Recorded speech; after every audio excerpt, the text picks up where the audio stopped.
Seydi Haaji Maalik radiyallaahu taala anhu nee na bokk na ci màndargay sepp Seydina Muhammad sallallahu alayhi wa sallam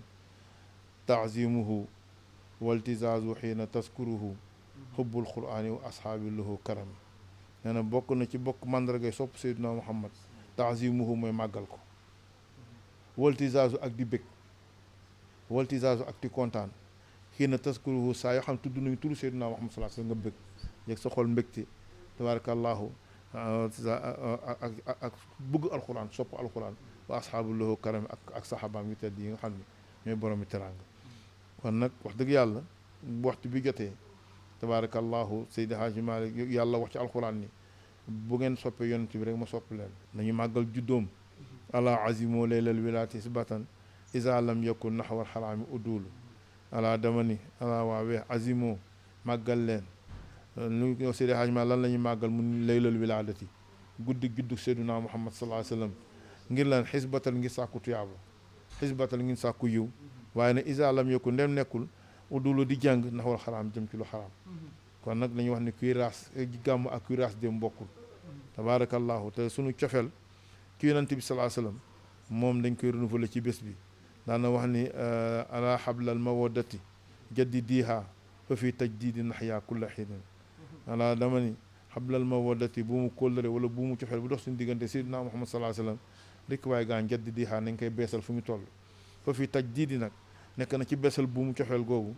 naxyaa ak dund suñu kulla xiinin bépp jamono mbëggeel moom moo gàncaxayam foog nga koy roose muy gën di naat donc su ko defee at mu jot bu ñu tollee ci bés bi rek ñu renouveler suñu cofeel renouveler suñu jaayante ak Seydina Muhammad sallallahu alayhi wa sallam renouveler suñu jaayante ak Seydi Haaji Maalik bi nga xam ne moo ko wooteem bu rëy bi te yàlla nag ngërëm na jaami jullit yi ci ginnaaw jaayante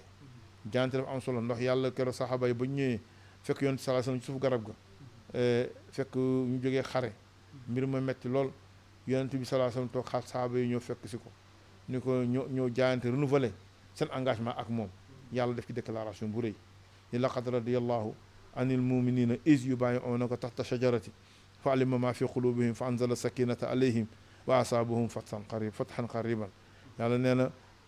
mi ngi gërëm way gëm ñi nga xam ne fekk nañu Seydina Muhammad sallallahu alayhi wasallam ci suufu garab ga jaayante ak moom yàlla nee na fa alima ma fi qulubihim xam naa li ci seen xol bu dee dëgg la xam naa ko bu dee safaan bala xam naa ko waaye xam naa ni sincérité ak dëgg gu ma sëkk ngeen ànd rek Seydina Muhammad sallallahu alayhi wasallam yàlla ne fa anzala sakinata alayhim danaa wàcce dal ci ñoom te la ma leen di fay nag fathan qariban muy ubbeeku bu jege